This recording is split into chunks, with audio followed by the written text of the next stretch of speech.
그 독수리가 새끼가 이제 알을 품고 새끼가 부화하게 되고 어느 시점이 되면 날개가 생깁니다. 그래서 이 날개를 이제 펴서 이제 창공을 날아다녀야 되고 새 중에 최고의 권자에 오르게 돼야 되는데 그 훈련하는 걸 보면 참 어미 독수리로서 아비 독수리로서 할 수 없을 만큼 혹독하게 훈련을 시킨다고 하는 겁니다. 높은 곳으로 날아가서 그냥 놔버려요. 그러면 날개짓을 하면서 막 띠뚱띠뚱하고 바람에 날려다니면서 어떻게 해서라도 날개짓을 해가지고 땅에 살포시 떨어지는 겁니다. 그러면 또 가서 집어다가 올라가서 탁 또 떨어뜨려서 그 과정을 수도 없이 하면서 그 어린 독수리를 그 용맹을 갖게 하고 담대함을 갖게 하고 어떤 상황 가운데서도 좌절하지 않는 그런 용맹스러운 바로 독수리로 키워나간다는 것입니다. 그 독수리 어미와 아버지 독수리가 자녀를 사랑하지 않기 때문에 그렇게 하겠습니까? 죽음에 내몰아치는 거겠습니까? 아닙니다. 그렇게 해야만이 앞으로 삶을 살아가는데 바로 절망하지 않고 낙심하지 않고 어떤 환경과 처지가 자기에게 주어진다 할지라도 쓰러지지 않는 그런 훈련을 필요로 하는 것입니다. 여류 곤충학자였던 찰스 코우만이라고 하는 분이 있습니다. 이 찰스 코우만은 애벌레가 나비로 변신하기 위해 작은 고치를 뚫고 나오는 것을 1년 동안 연구하고 어떤 과정을 통해서 이가 이렇게 발전하는가를 연구했어요. 하루는 애벌레를 유심히 보니까 이 고치에서 뚫고 나오지 못하고 오랫동안 그 속에서 힘겨워하는 모습을 보았어요. 그래서 가위로 고치 끝을 살짝 찍어냈습니다. 그래서 그 기운을 가지고 이 애벌레가 거기서 나와서 나비가 되어져서 이제 이 나비가 홀홀 날을 줄 알고 기대를 하고 있었어요. 그런데 그 나비가 나오자마자 땅바닥에서 허둥허둥 되더니 곧 죽게 되었다는 것을 발견하게 됩니다. 자기는 안타까움 때문에 이걸 조금만 도와주면 이가 이곳에서 나와서 홀로 날아갈 수 있는 나비가 된 줄 알았지만 연구 결과에 보면 그 속에서 힘겨워하면서 그것을 뚫고 나오는 나비만이 창공을 날아갈 수 있다는 겁니다. 우리는 아이들을 키울 때 보면 걸음마 할 때 보면 우리가 사실은 조금씩 도와주지만 우리가 도와준 것 때문에 애들이 걷는 게 아니라 아이들이 두려움을 몰아내는 그 타임에 걷게 된다는 거예요. 그래서 우뚝 서서 걷는 것을 보면서 우리가 깜짝 놀라지 않습니까? 여러분, 인생이라고 하는 것은 쉽사리 편안하게 그냥 주어지는 것이 아니라는 것입니다. 아무리 힘들고 어려워도 이 애벌레도 나비가 되어지는 과정에서 힘겨움을 견뎌내면서 그가 나올 때만이 창공을 나를 수 있는 나비가 되듯이 고난 없는 영광이나 승리는 세상 어디에도 없습니다. 우리는 사람들을 볼 때에도 온유한 사람, 그리고 겸손한 사람, 훌륭함으로 자기 일을 감당해 나가는 사람들, 묵묵하게 주어진 일들을 감당해 나가는 사람들을 보면 누구를 막론하고 그 배후에 많은 고난을 통과했다는 것을 우리는 압니다. 사람이 그렇게 쉽사리 변하는 게 아닙니다. 사람의 내공과 심성이 굳어진다는 것은 그냥 편한 삶 속에서 살아갈 때 가능한 것이 아닙니다. 비닐하우스에서 성장하고 꽃이 핀 꽃은 향기가 없지만 들녘에서 야생에서 핀 꽃은 보잘것없는 것처럼 보이지만 거기에는 향기가 납니다. 비닐하우스에 있는 꽃에는 꿀볼들이 다가오지 않지만 야성에서 큰 꽃에는 수없는 볼들이 다가온다는 사실을 우리는 잊어서는 안 됩니다. 이 세상에 고난받기를, 고난당하기를 원하는 사람이 세상에 어디 있겠습니까? 그러나 하나님은 우리 믿음의 사람들에게 그 길을 걷게 하신다고 하는 사실을 우리는 기억해야 됩니다. 그래서 오늘 본문 말씀에 보면 욥은 정금 같은 신앙인이라고 하는 말씀으로 함께 은혜를 나누려고 합니다. 성경에서 욥이라고 하는 사람만큼 고난받은 사람은 없습니다. 그 고난은 하나님에 대한 철저한 온전한 믿음 때문에 경험되어지는 고난이었습니다. 하나님을 그토록 잘 믿어도 하나님 앞에 의로움과 신실함이 인정되어졌다 할지라도 그에게는 정금 같은 하나님의 신앙의 사람이 되게 하기 위해서 하나님은 그를 단련케 하는 그 과정을 내어 놓으셨다는 사실을 우리는 기억합니다. 정금 같은 신앙으로 변화될 수는 있을까? 어떻게 해야 될 수 있을까? 바로 우리는 반드시 정금과 같은 사람으로 바뀔 겁니다. 바뀌는 과정에는 세 가지의 과정이 있어요.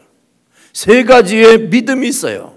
오늘 욥이라고 하는 이 말씀을 통해서 여러분들이 세 가지가 여러분들 안에 온전히 마음에 새겨지는 귀한 시간 되기를 소망합니다.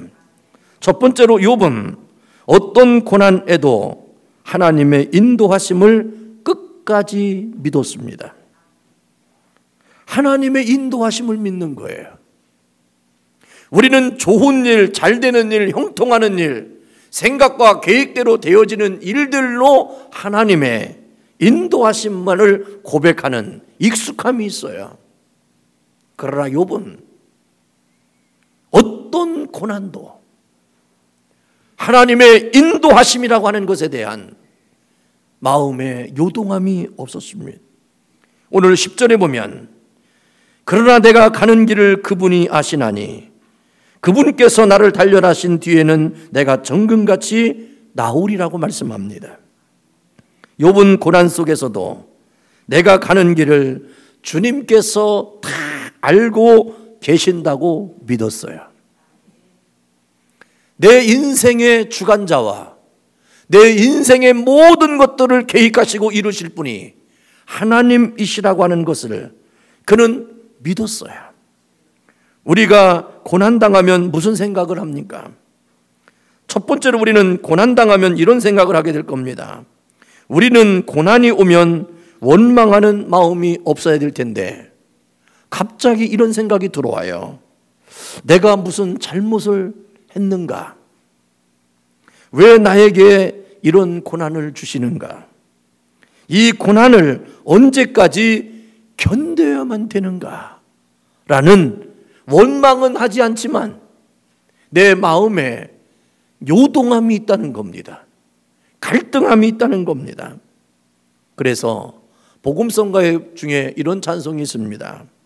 왜 나만 겪는 고난이냐고 불평하지 마세요. 고난의 뒤편에 있는 주님이 주신 축복 미리 보면서 감사하세요. 미리 보면서 감사할 수 있는 영적인 분별력과 통찰력이 있어야만 되는 거예요. 영적인 분별력과 통찰력은 어디로부터 오느냐? 하나님의 인도하심을 끝까지 믿어내는 고백이 있어야 돼요. 하나님에 대한 인도하심을 끝까지 믿지 않는다면 우리는 내 스스로의 갈등과 번민과 고민 앞에 내가 하나님을 원망할 수밖에 없는 자리로 내려갈 수밖에 없다는 사실입니다.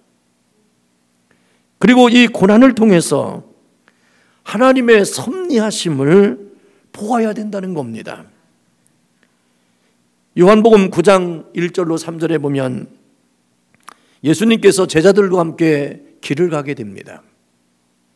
근데 길을 가다가 나면서부터 소경된 사람을 만나게 돼요. 그때 제자들이 예수님께 이렇게 질문합니다. 예수님, 이 사람이 소경으로 태어난 것이 부모의 죄입니까? 아니면 자기의 죄 때문에 소경으로 태어난 겁니까? 라고 질문하는 거예요. 이때 예수님께서 이렇게 대답합니다. 이 사람이 이렇게 소경으로 태어난 것은 부모의 죄도 아니고 자기의 죄도 아니라는 겁니다. 그러면서 이렇게 얘기합니다. 하나님의 하시는 일을 나타내고자 하심이라. 여러분, 인도하심이라고 하는 것, 하나님의 섭리하심이라고 하는 것은 내가 이렇게 된 것에 대한 문제를 누구에게 탓하는 것이 아니라 이렇게 되어진 일로 인해서 하나님이 또 다른 하나님의 역사하심을 나에게 경험케 하기 위한 하나님의 섭리라고 하는 사실을 인정하는 자가 되라는 거예요. 그러면서 진흙을 이겨서 그의 눈에 바르시고 실로암에 가서 씻으라 할 때 그가 실로암에 가서 눈을 뜨실 때 눈이 열려지게 되고 보게 되어지는 사건이었습니다. 예수님은 고난 속에서 하나님의 일을 하시는 것을 봅니다. 하나님이 허락하신 고난의 섭리를 찾는 자가 되시기를 주의 이름으로 축원합니다. 그러므로 우리는 어떠한 고난이 와도 어떠한 문제와 환난이 내게 다가와도 우리가 찾아야 될 것은 이 가운데서 하나님이 섭리하심이 반드시 있을 것이라고 하는 우리의 산 고백이 있어야 된다는 거죠. 그리고 시련을 통하여 하나님의 사랑에 돌보심을 보아야 합니다. 내가 뭔가를 하고 내가 뭔가를 감당하고 있을 때는 누구의 돌봄이 귀찮아요. 그러나 내가 아무것도 할 수 없는 연약한 자리에 내려가게 되면 누구의 도움이 그렇게 고마울 수가 없습니다. 그게 왜 그럴까요? 사랑의 돌봄을 우리가 평상시에 느낀다고 하는 것은 축복입니다. 옆 사람이 사랑의 돌봄자로 보여지는 여러분들의 은혜가 있기를 주의 이름으로 축원합니다. 옆 사람이 고마워야 되는 거예요. 그런데 여러분들 건강하고 내가 뭔가 하게 되고 막 그러면요, 돌봄이요 귀찮게 여겨진단 말이에요. 그게 짜증난단 말이에요. 제가 지난 한 주간 동안 허리가 아파가지고 상당히 고생을 했어요. 그래서 물을 갖다가 먹을 수도 없고 돌아 놓을 수도 없고 이렇게 할 수도 없고 아무것도 할 수가 없는 거예요. 계단을 올라가려고 하는데 그냥 밑에서 잡아 당겨서 한 발자국 잡아 당길 수가 없어요. 그런데 우리 집사람이 조금만 도와줘도요 가능하더라고요.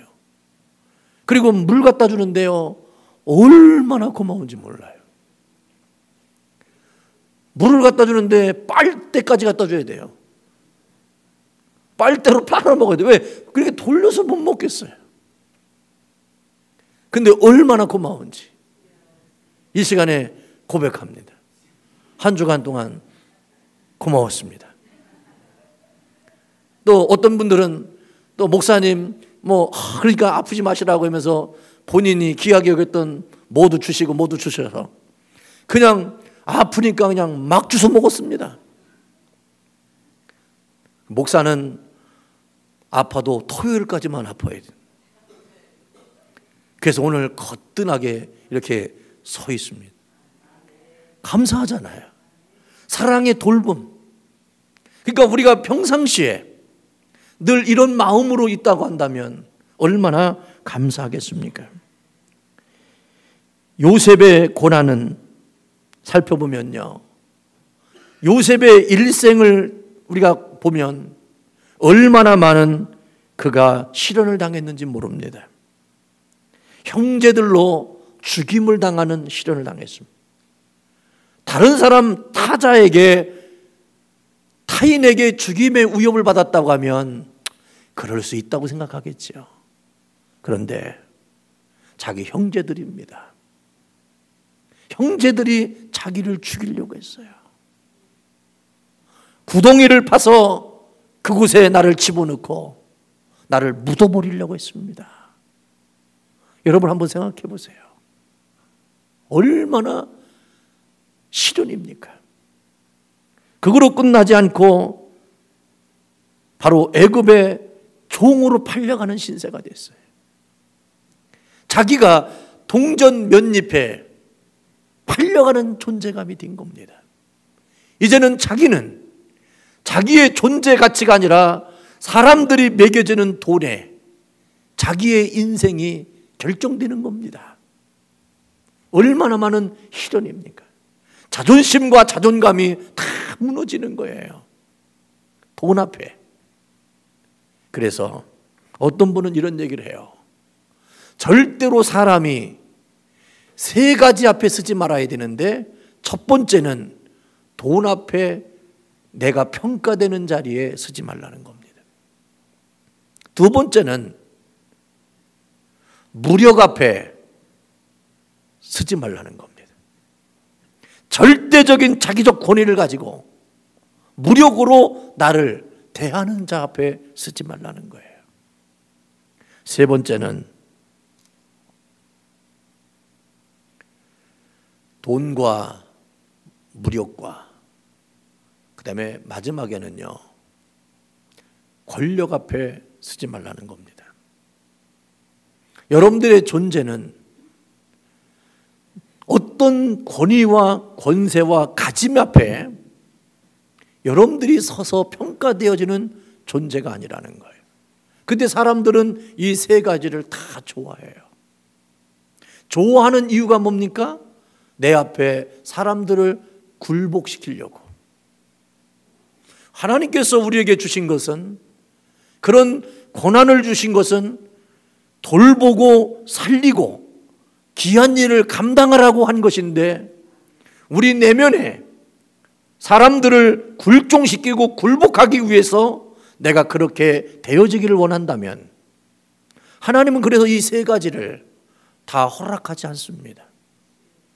아무리 돈이 많은 사람도 권력을 잡게 할 때는 허락하지 않습니다. 그래서 사람은 무엇인가 모자람 속에 살아갈 수 있도록 만들어 주셨습니다. 그 모자람은 오직 하나님으로만 채워지는 겁니다. 여러분들이 시련이라고 하는 과정을 겪으면서 결국 내게 경험되는 건 바로 뭡니까? 나의 모자람이에요. 나의 연약함이에요. 나의 할 수 없음에 대한 한계 상황에 부딪히는 거예요. 이럴 때 이것을 극복할 수 있는 것은 바로 무엇입니까? 하나님의 사랑의 돌보심을 회복해야 된다는 것입니다. 요셉도 애굽의 노예로 팔려갔고 결국은 보디발의 집에 종으로 팔려갔고 거기서 또 억울한 누명으로 감옥 생활을 하는 자리로 내려갔습니다. 요셉이 이렇게 되어진 모든 시련은 하나님이 주신 꿈 때문이었습니다. 그리고 하나님 앞에 믿음을 지키다가 당한 시련이었습니다. 결국 요셉의 모든 시련의 출발은 하나님이에요. 여러분들의 고백도 그 고백으로 우뚝 서시길 바랍니다. 나로 출발되지 마시고 내가 지금 당하는 모든 시련은 하나님으로부터 시작되어야 돼요. 요셉의 시련이 하나님이 준 꿈 때문이었잖아요. 요셉이 끝자락까지 내려갔던 것은 믿음을 지키는 것 때문에 그렇게 내려갔잖아요. 그럴 때 하나님께서 요셉을 내버려 두시겠습니까? 하나님이 요셉을 끌어올리셨습니다. 그리고 요셉을 애굽의 총리가 되어지는 축복을 주셨어요. 그런데 그 축복은 요셉의 축복이 아니라 하나님께서 하나님의 뜻을 이루기 위하여 요셉을 쓰신 겁니다. 창세기 45장 5절에 보면 그런즉 이제 당신들이 나를 이곳에 팔았다고 해서 근심하거나 당신들 스스로에게 노하지 마십시오. 이는 하나님께서 생명을 보존하시려고 나를 당신들보다 앞서 보내셨음이니라 라고 고백합니다. 하나님의 사랑의 돌보심을 경험한 사람은요, 절대로 누구를 용서하려고 하지 않습니다. 원수를 갚으려고 하지 않습니다. 그 마음속에 의분이 살아나지 않습니다. 오직 하나님의 은혜였음을 고백하는 겁니다. 그 자리를 우리가 세워져 가고 만들어질 수 있는 것은 결단코 그 사람들은 다 얘기합니다. 내가 그때 당신을 그렇게 어렵고 힘들게 해서 열다니고 단련하게 돼서 그렇게 된 거라고, 이렇게 된 거라고 얘기해요. 예, 그렇습니다. 우리가 이렇게 되어지는 과정 속에는 수없는 사람들의 만남이 있었어요. 그러나 그 만남으로 인하여 되어졌던 모든 시련의 결론은 우리는 하나님으로 시작하고 하나님으로 결론 내려야만 여러분들이 정금 같은 하나님의 사람이 되어진다는 것입니다. 참으로 요셉은 정금 같은 신앙을 가진 사람이 되었습니다. 사랑하는 성도 여러분, 욥이 고난을 당하면서도 정금같이 같은 믿음을 가질 수 있었던 것은 하나님이 나를 아신다는 믿음을 가졌기 때문입니다. 여러분, 오늘도 우리는 하나님을 끝까지 신뢰하는 정금 같은 신앙인이 되시기를 주님의 이름으로 축원합니다. 따라합시다. 하나님은 나를 다 알고 계시다. 아멘이죠? 하나님 나를 다 알고 계세요. 나의 형편과 사정을 하나님께 설득시키려고 하지 마세요. 하나님, 이 시련, 이 환난, 이 모든 고난 내가 주 안에 있습니다. 주님이 다 아시고 주님이 그 일들을 다 이루어 주실 거고 하나님이 반드시 이 일을 통해서 영광을 받으실 것을 내가 믿습니다 라고 하는 인도하심에 대한 끝까지 믿는 그 믿음이 정금 같은 하나님의 사람이 된다는 것을 기억하시길 바랍니다. 두 번째는 욥은 고난을 나를 단련하는 것이라는 것을 믿었어요. 10절에 보면 내가 가는 길을 그분께서 아시나니 그분께서 나를 단련하신 뒤에는 그랬어요. 내가 이렇게 단련하는 것은 하나님의 뜻이 있기 때문이라는 거예요. 이렇게 되어지는 일을 경험하는 것은 내가 원하는 것이 아니라 그분이 원하시는 것이라는 겁니다. 정금이 되려면 금감석을 1000도가 넘는 용광로에 집어넣어야 됩니다. 그래서 그곳에 집어넣어서 찌꺼기가 걸러내서 순도가 아무것도 섞이지 않고 온전한 것만 남아야 되는 겁니다. 여러분들이 잘 아는 것처럼 사드락과 메삭과 아벳노고는 풀물불 속을 집어넣는데 평상시보다 7배를 집어넣습니다. 7배를 더 뜨겁게 해서 집어넣습니다. 그들을 집어넣으려고 했던 군인들도 다 죽었습니다. 그런데 이들은 가만히 보니까 분명히 다 죽을 수밖에 없는데 가만히 보니까 3사람이 들어갔는데 바깥에서 보니까 4사람이 움직이는 겁니다. 그래서 어찌 된 것인가 가만히 살펴봤더니 그 한 사람이 하나님의 아들이었더라. 하나님의 아들이었다는 거예요. 하나님이 함께 하시니까 죽을 수밖에 없고 끝날 수밖에 없는 상황에서도 그들은 머리털 하나 그실리지 않고 겉옷까지도 타지 않고 냄새가 나지 않을 정도로 하나님이 완벽하게 지켜주셨습니다. 그들은 풀물불 속에 단련된 거예요. 사드락과 메삭과 아벳노고는 온전한 하나님의 사람으로 살아남았습니다. 여러분, 욥은요 이렇게 되어지는 모든 과정을 하나님이 아시고 내가 단련된 이후에 정금같이 되어 나오리라고 하는 것을 그는 믿었습니다.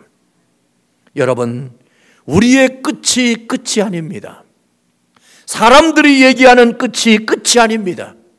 오직 끝은 하나님이십니다.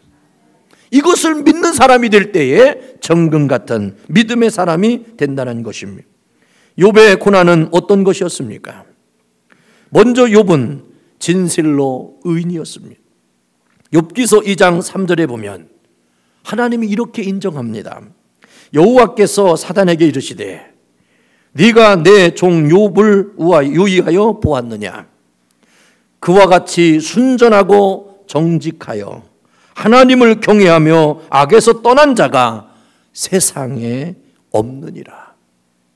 욥은 이 세상에서 하나님이 인정한 유일한 의인이었습니다. 네가 나를 격동하여 까닭없이 그를 치게 하였어도 그가 오히려 자기의 순전을 굳게 지켰느니라. 여러분들의 순전함이 무엇입니까? 내가 별별 일을 다 당해도 내 안에 있는 하나님과 내가 맺은 언약의 순전함, 내가 이것만은 지켜낼 수 있는 것, 그것은 믿음입니다. 욥은 그 믿음을 지켜냈습니다. 그래서 그 믿음이 정금같이 단련되어서 나오게 된다는 것입니다. 여러분들을 단련하는 것이 바로 무엇입니까? 여러분들이 믿음을 가지면 가질수록 그 믿음은 더 단련되어야 되는 겁니다. 어떤 믿음으로? 정금 같은 믿음으로.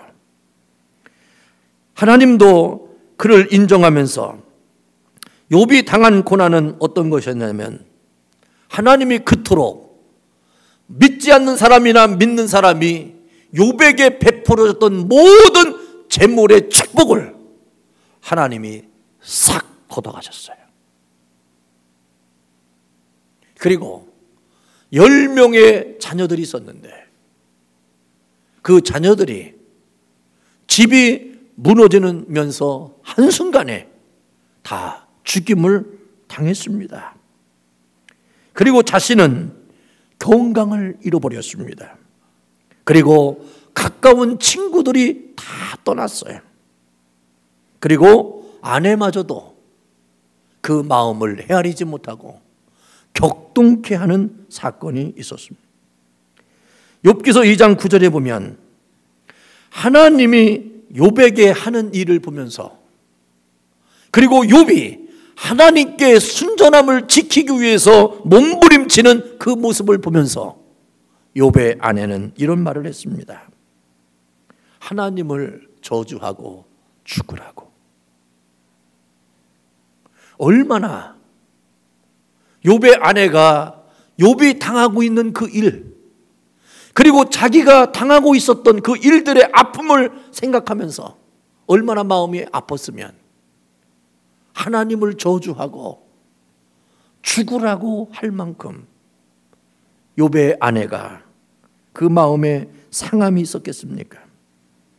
이렇게 저주하고 죽으라고 하는 욥의 아내를 하나님은 그를 죽이지 않았습니다. 쳐버리지 않았습니다. 왜 그럴까요? 그러는 마음을 하나님은 아셨습니다. 여러분, 하나님은요, 우리와 달라요. 우리는 감정으로 대할 수 있어요. 그러나 하나님은 감정으로 우리를 대하지 않습니다. 우리는 쉽사리 감정을 내뱉을 때가 너무나도 많아요. 얼마나 감정을 내뱉을 때 얼마나 막된 말을 하는지 몰라요. 자기도 모르게 말이 막 튀어나와서 그 말이 얼마나 저주가 되고 얼마나 많은 상처가 되는지를 우리는 개념치 아니하고 그냥 학습되어진 대로 내가 보고 자란 대로 들었던 대로 나도 모르게 막 튀어나와. 그래서 수도 없는 사람들, 내 가까이에 있는 사람들에게 평생에 상처를 주는 언어로 우리가 삶을 살 때가 얼마나 많습니까? 우리가 하나님을 어떻게 알 수 있겠습니까? 남편 욥에게 행한 일을 보아서 그 아내는 하나님이 어떻게라도 징벌해야 될 텐데도 하나님은 욥의 아내를 끝까지 감추어 둡니다. 여러분 한번 욥의 아내의 입장에서 한번 생각해 보세요. 하루아침에 가진 모든 재산을 잃었다고 생각해 보세요. 그러면 여러분들 여자의 입장에서 온전한 정신이 있겠습니까? 그리고 여러분들 10 자식이 한꺼번에 죽임을 당해 보세요. 어머니의 그 가슴 아픔이 얼마나 크겠습니까? 우리가 장례를 치러보다 보면 그냥 부모님 연세 드셔서 돌아가실 때 그냥 그래요. 그런데요, 가장 슬픈 장례는 뭐냐면 자식을 먼저 보내고 애통하는 어머니의 눈물입니다. 그 어머니의 눈물은 그래서 부모가 돌아가시면 땅에 묻지만 자식이 죽으면 가슴에 묻는다는 말이 있어요. 그러니까 그 욥의 아내 입장에서 10 자식이 한 번에 죽고 그래서 그가 어떻게 살 수 있겠어요? 무슨 정신으로 삶을 살겠어요? 무슨 희망이 있다고 살겠어요? 그러니 그가 남편에게 하나님 저주하고 죽으라고 하는 말이 결코 하나님을 저주하고 남편이 미워서 하는 소리가 아니라 자기도 모르게 아픔의 상처를 가지고 튀어나오는 신음의 소리라고 생각하지 않습니까? 이런 일을 당할 때 욥은 이렇게 고백해요. 재산이 다 없어질 때는 욥이 이렇게 고백합니다. 이 모든 일에 욥이 범죄하지 아니하고 하나님을 향하여 어리석게 원망하지 아니했다. 최소한 하나님을 향하여서 욥은 원망하지 않았다는 겁니다. 그리고 아내가 한 그 일에 대해서 욥은 이렇게 고백합니다. 2장 10절에 그대의 말이 어리석도다. 우리가 하나님께 복을 받았은즉 재앙도 받지 아니하겠느냐고. 이 모든 일에 욥이 입술로 범죄치 아니했다. 여러분, 재앙도 받을 준비가 되어 있는 신앙이 정금 같은 신앙이에요. 나는 어떤 형편과 어떤 상황이 내게 다 직면해도 나는 입술로 범죄하지 아니하리라. 이 고백을 삶으로 살아나가는 사람이 정금같이 되어진 믿음의 사람이라는 것입니다. 사랑하는 성도 여러분, 이제 우리는 욥의 아내를 비판하지 마시고 비난하지 마시고 정죄하지 마십시오. 나중에 자손을 다시 주실 때 그 아내를 통하여 축복하셨습니다. 참으로 하나님은, 사랑의 하나님은 우리를 통해서 영광을 받으실 수밖에 없습니다. 그래서 잠언서 22장 22절에 보면 약한 자를 약하다고 탈취하지 말며 고난받는 자를 성문에서 압제하지 말라 그랬어요. 여러분, 실현당하고 있는 사람에게 내가 위로를 못할 망정 비난하거나 비판하거나 압제하거나 비아냥거리시면 안 돼요. 그 시련이 하나님께로부터 온 것이라면 여러분 어찌하시려고 합니까? 우리는 예수 안에 있는 사람이요 하나님 안에 있는 사람이기 때문에 옆 사람이, 여러분들이 알고 있는 사람들이 시련을 당한다면 그것을 축복으로 모두모 주는 자가 되기를 바랍니다. 그 시련 가운데서 역사하시는 하나님의 인도하심을 알고 사는 사람은요, 그 시련이 지난 다음에는 정금같이 우뚝 세워지는 하나님의 사람이라는 사실을 기억하시고, 약한 자라고 해서 함부로 대하지 마시고, 고난당하고 시련당한 자에게 여러분들 함부로 얘기하면 안 된다. 왜요? 그가 그 시련이 정금 같은 존재의 실화람으로 거듭날 수 있다는 사실을 우리는 인정하고 살아야 된다는 것입니다. 그와 마찬가지로 여러분들도 하나님께로부터 온 시련이라면 그 시련을 능히 감당하여서 정금 같은 하나님의 놀라우신 역사 인도하심을 경험하는 삶이 되기를 주의 이름으로 축원합니다. 마지막으로 욥의 신앙은 고난을 이기며 정금같이 변화되었다는 것입니다. 11절에 보면 내 발이 그분의 발걸음을 붙들고 그분의 길을 지켜 치우치지 아니하였으며 그랬어요. 욥은요, 딴 길로 가지 않았습니다. 아무리 자기가 상상하지 못했고 생각하지 못했던 일을 당할 때 그의 표준의 기준은 뭐냐면 오직 하나님이었어요. 딴 길로 가고 싶은 욕망이 왜 없었겠어요? 왜 흔들림이 없겠어요?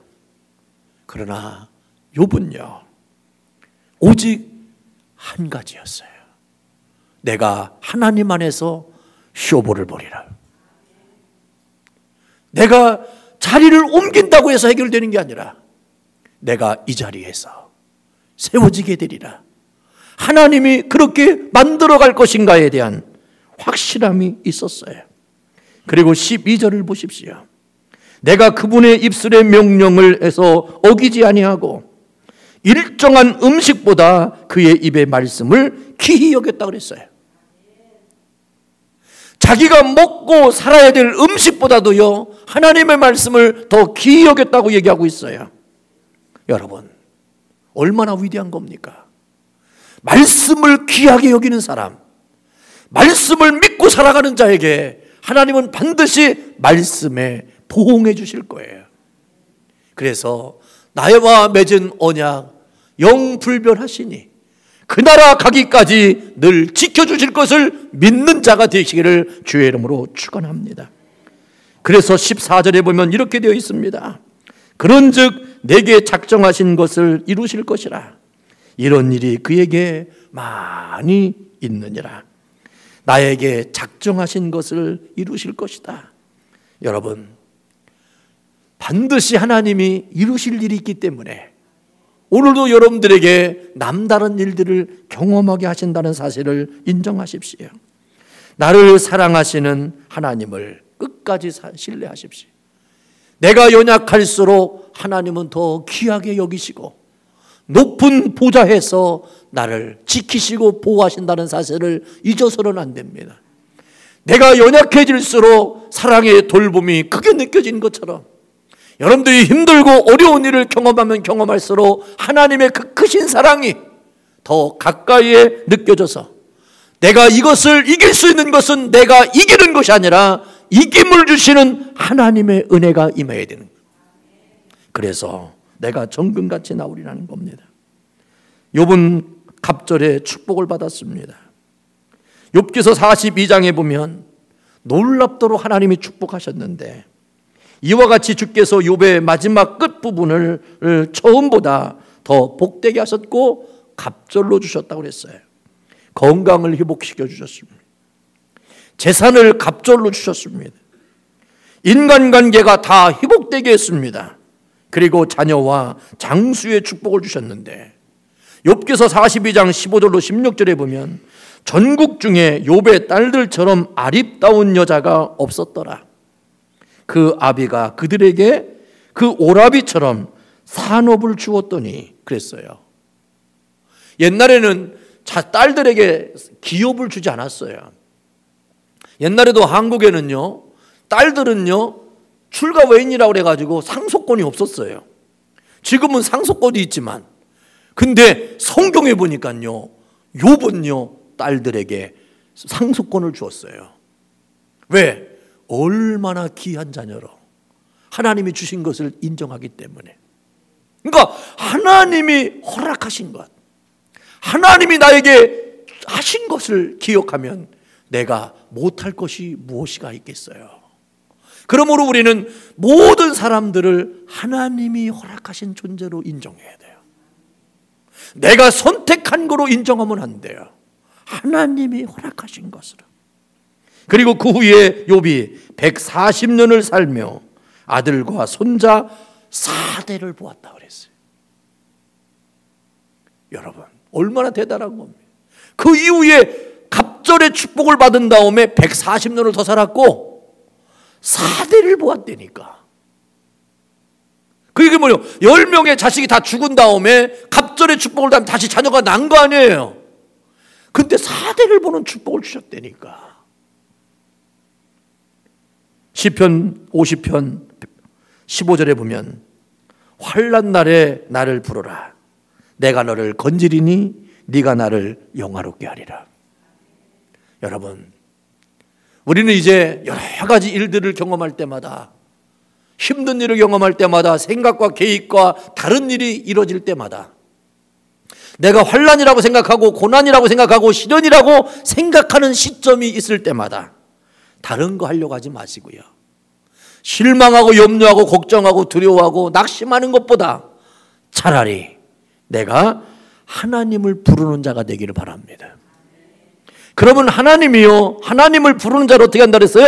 하나님이 저를 건지신대요. 건져내시고 저를 통해서 하나님이 영광을 받으신다는 겁니다. 우리는 이 하나님을 믿습니다. 고난 중에 건지시고 갑절로 축복하시는 하나님을 우리는 찬양합시다. 그리고 그 하나님께 감사합시다. 그리고 그분을 영화롭게 합시다. 미리 보시며 감사할 수 있는 정금과 같은 신앙인. 따라합시다. 미리 보시면서 감사합시다. 아멘이죠? 우리는 미리 보시면서 감사하는 자. 여러분들의 입술로 무엇을 말하고 위로하는 자가 되지 마시고 여러분들의 믿음의 손길이 등을 모듬어 주고 등을 두들겨 주고 손을 잡아서 따뜻한 온기를 전달해 주고 여러분들의 손길로 수고하고 애쓴 것을 그에게 가까이 먹이며 나눌 때 그 사람이 정같이 나온 다음에 그들을 축복하고 섬기며 함께할 때 놀라운 일들이 나타날 것을 믿습니다. 사랑하는 성도 여러분, 욥처럼 점금 같은 신앙으로 우리 교회와 여러분들이 다 불릴 듯 일어나셔서 이 무더위의 여름에 승리하는 하나님의 사람들 다 되시기를 주님의 이름으로 축원합니다.